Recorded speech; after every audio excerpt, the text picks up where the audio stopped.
Have you ever been at a party or a meeting and noticed that one person? They aren't necessarily the loudest, the best looking, or the most important person in the room, but there's an invisible gravity around them. People are just drawn to them. When they speak, others listen, and when they listen, the person they're talking to feels like they are the only one in the world.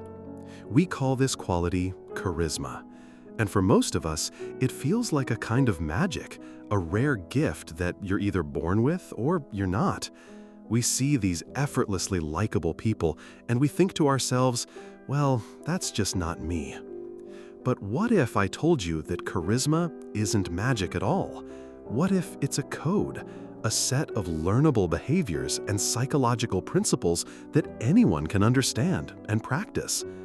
The truth is, genuine charisma has less to do with how interesting you are and more to do with how you make other people feel about themselves.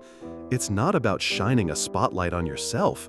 It's about having the generosity to shine it on someone else. Today, we are going to decode charisma.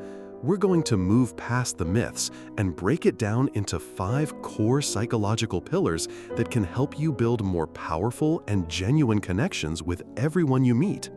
Pillar 1, the spotlight effect. Make them the star. You know, for the longest time, I thought being charismatic meant I had to be the most interesting person in the room. I'd go to parties with my top 3 anecdotes locked and loaded, ready to perform. My goal was to be witty, impressive, and memorable, and I'd leave feeling like I'd put on a pretty good show, but I rarely left feeling truly connected to anyone. Does that feeling sound familiar to you at all? That sense that you're performing in your conversations rather than participating in them? It took me years to figure out the secret. The most magnetic people aren't the best performers, they are the best audience. They understand the first and most fundamental principle of connection, something I now call the spotlight effect. And the rule is simple. True charisma isn't about shining in the spotlight, it's about having the generosity to shine it on someone else. I remember a conference I attended a few years ago. I was bracing myself for an evening of the usual networking dance, the exchange of job titles, the subtle one-upmanship. I started a conversation with a woman named Sarah. I began with one of my go-to stories, but instead of waiting for her turn to tell her own, she did something remarkable. She started asking me questions, not just polite, surface-level questions. She asked about a small side project I mentioned, a passion of mine I assumed nobody would care about. What was the hardest part of getting that started? She asked. What's the one thing you learned from it that surprised you?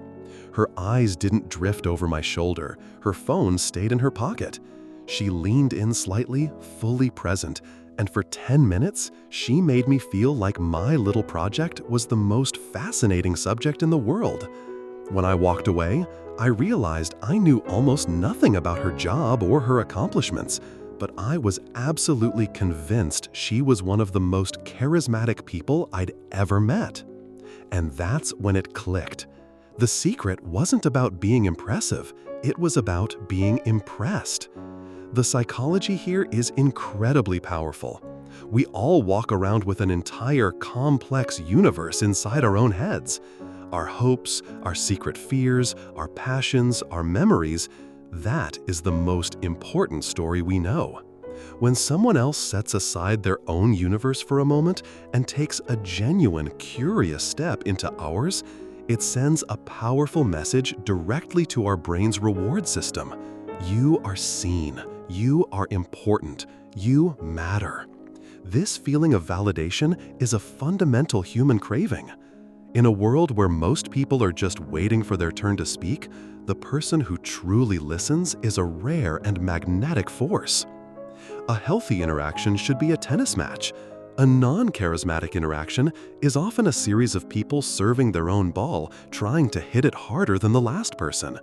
A charismatic interaction feels like the other person has put their racket down, walked over to your side of the court, and offered to help you perfect your serve. They aren't trying to win, they are invested in your game. the long-term consequence is profound. People don't just like you, they trust you. They feel a deep sense of loyalty and rapport because you gave them the rare gift of making them feel truly good about who they are. Pillar 2. The Warmth-Competence Matrix, balancing likability and respect. Now, being a great listener is a huge piece of the puzzle, but it must be balanced with another key psychological dynamic. Social psychologists have identified two primary dimensions on which we judge everyone we meet: warmth and competence. Warmth answers the primal question, is this person a friend or a foe? It's conveyed through friendliness, empathy, and trustworthiness. Competence answers the second question, is this person capable and effective? It's conveyed through intelligence, skill, and confidence. Many people excel in one of these areas, but true charisma is found at the rare intersection of both. Let's explore this with a scenario of 3 different team leaders. The first, Amanda, is a genius. She's high in competence, low in warmth. In a project meeting, she can dissect a complex problem in seconds and lay out a brilliant strategy. Her team respects her mind immensely. However, when a team member presents an idea, she responds with, "That won't work. The data shows a flaw in your third quarter assumption. Next." She is efficient and correct, but also cold and intimidating. Her team functions out of a fear of being found wanting. They respect her, but they do not feel safe with her. The second leader, Ben, is the opposite. He's all warmth. He starts every meeting by asking about everyone's weekend. He is endlessly supportive and encouraging, but when it comes time to make a tough decision, he hesitates. His strategies are often disorganized, and his team spends more time fixing his mistakes than executing a clear plan. They love him as a person, but they don't have confidence in his ability to lead them to success. They like him, but they don't fully respect his competence. The truly charismatic leader is the third manager, Maria. She is just as brilliant as Amanda, but she leads with both strength and kindness. In a project meeting, she'll say, "That's a really interesting approach to the data. What if we build on that by also considering the Q3 variable? How can we make that work together?" She validates the person's effort before refining the idea. She is both a clear authority and a collaborative ally. Her team is not only successful, but also fiercely loyal. They work hard not because they are afraid of her, but because they are inspired by her and don't want to let her down. This balance is the sweet spot of charisma. Warmth without competence leads to being liked but not taken seriously. Competence without warmth leads to being respected but also feared or resented. When you can project both, you signal to others' brains that you are both a safe ally and a capable leader. This builds a deep, resilient trust. In your own interactions, this means finding the balance between expressing empathy for someone's struggle and having the confidence to offer a well-reasoned opinion. It's being able to celebrate someone else's success as genuinely as you state your own. When people feel that you are both kind and capable, they don't just admire you, they want to be on your team. Pillar 3. The power of presence. The art of being here. The third pillar is perhaps the simplest in concept, yet has become the most difficult to practice in our modern hyper-distracted world. Presence. True, undivided presence is the ability to make someone feel as though they are the only person in the universe during the time you are with them. In an age of buzzing phones and 1,000 digital distractions, the gift of your full attention has become one of the rarest and most valuable things you can offer another human being. We've all experienced the opposite of this, what I call distracted presence. Imagine you're at a cafe, finally having a coffee with a friend you haven't seen in months. You're telling them something important, something you're struggling with. As you speak, your friend is nodding and saying, "Uh-huh," but their phone is on the table, face up. A text message lights up the screen.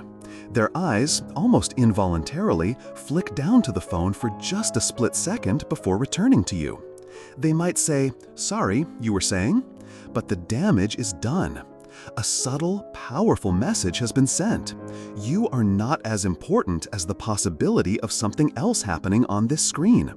You leave the conversation feeling vaguely disconnected and unimportant. Now, imagine that same conversation with a different friend. As you sit down, they take their phone, silence it, and place it face down on the table, or better yet, keep it in their pocket. When you talk, they listen with their whole body. They make comfortable, consistent eye contact. They lean forward slightly.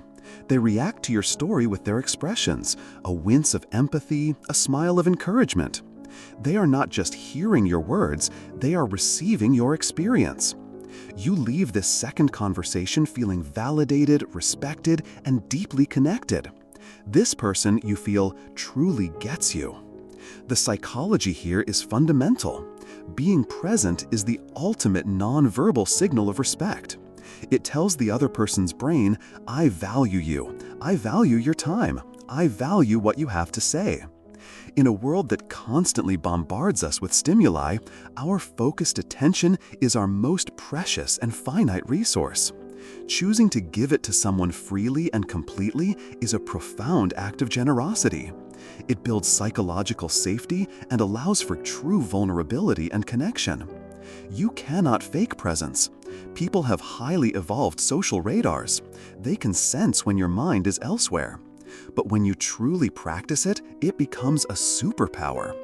It requires a conscious, mindful decision to push away the endless chatter in your own head and the constant pull of the digital world, and to simply be there with the person in front of you. In a world of endless distraction, the person who can offer the quiet sanctuary of their undivided attention is the person that everyone wants to be around. Pillar 4. The art of storytelling. Connecting through narrative. Facts and data are for reports. Stories are for people. One of the most overlooked pillars of charisma is the ability to communicate not just with information, but with narrative. Charismatic people instinctively understand that a story is the most powerful tool we have for building an emotional bridge to another person. It bypasses the analytical part of the brain and speaks directly to the heart. Let's look at a workplace scenario. A manager needs to present the case for a new, difficult company-wide initiative. Manager A walks into the meeting with a 50-slide PowerPoint presentation filled with charts, graphs, and bullet points. He says, "As you can see from the Q3 data, our efficiency is down 18%, and our projections show a further 12% decline if we don't adopt this new software. The cost-benefit analysis is clear." The team listens, understands the logic, but feels no enthusiasm. They see the new initiative as just another top-down mandate, another chore to be done. Later that day, Manager B tackles the same topic in her team meeting. She starts differently. "I want to tell you about Sarah from the logistics team," she begins.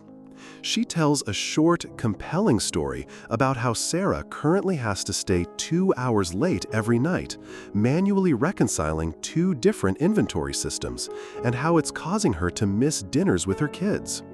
She then explains how the new software would eliminate that manual work, allowing Sarah and her colleagues to get home on time. She has presented the same core problem, but she has wrapped it in a human narrative. Her team doesn't just see data, they see their colleague, Sarah. They aren't just being asked to adopt a new system, they are being asked to help a coworker. The difference is profound. Our brains are not wired for spreadsheets, they are wired for stories. When we hear a story, our brains release oxytocin, the bonding hormone, creating empathy and trust. A good story allows the listener to step into the narrative and experience the emotion for themselves.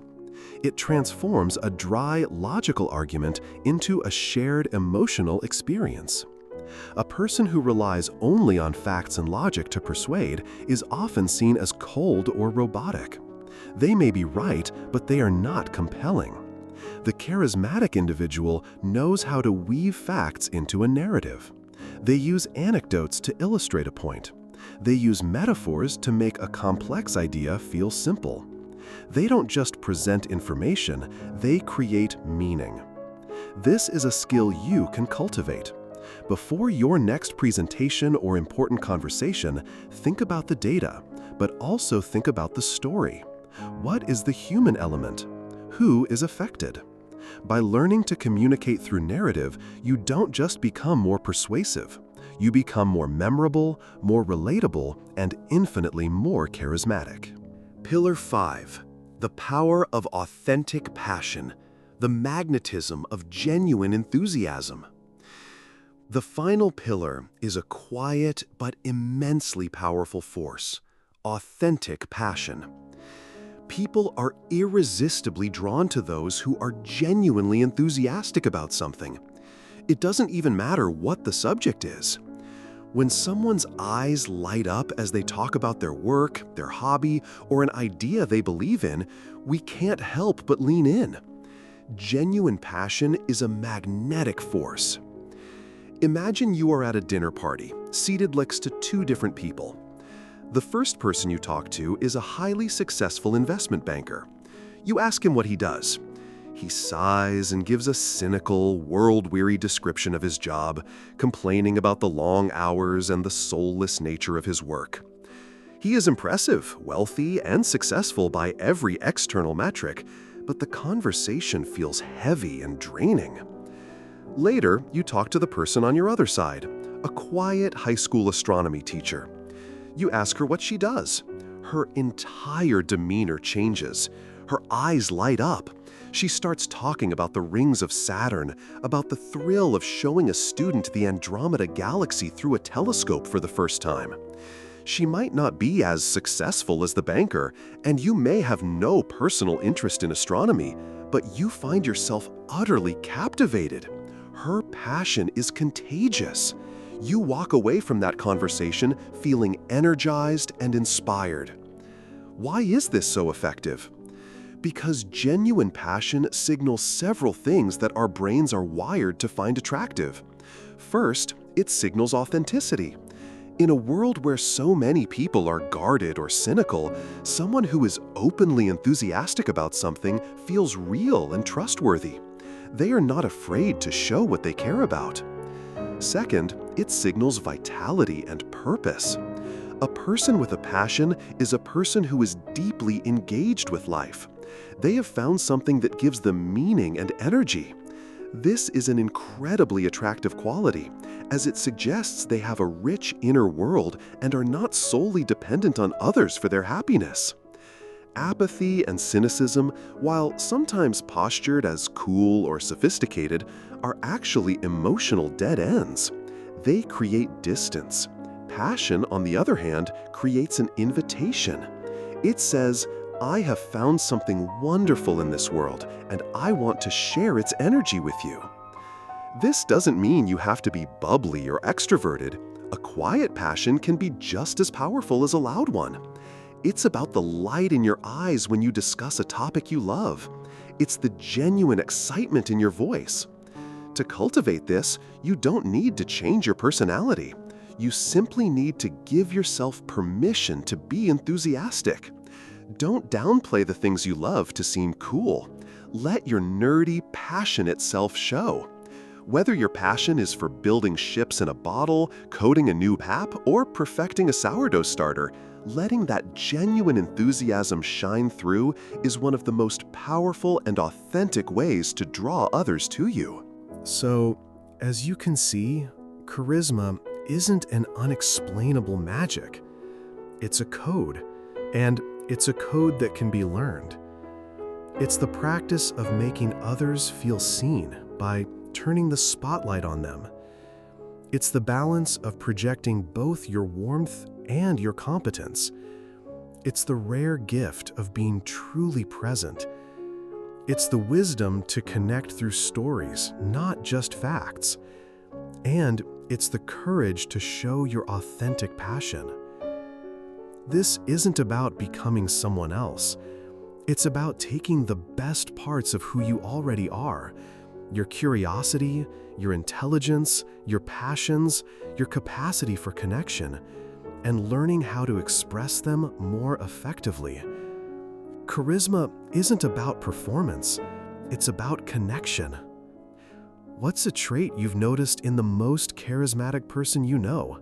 Share it in the comments below. I'd love to read about it and continue the conversation. And if you enjoyed decoding this aspect of human nature, please subscribe for more explorations into the psychology of our everyday lives. Thank you for watching.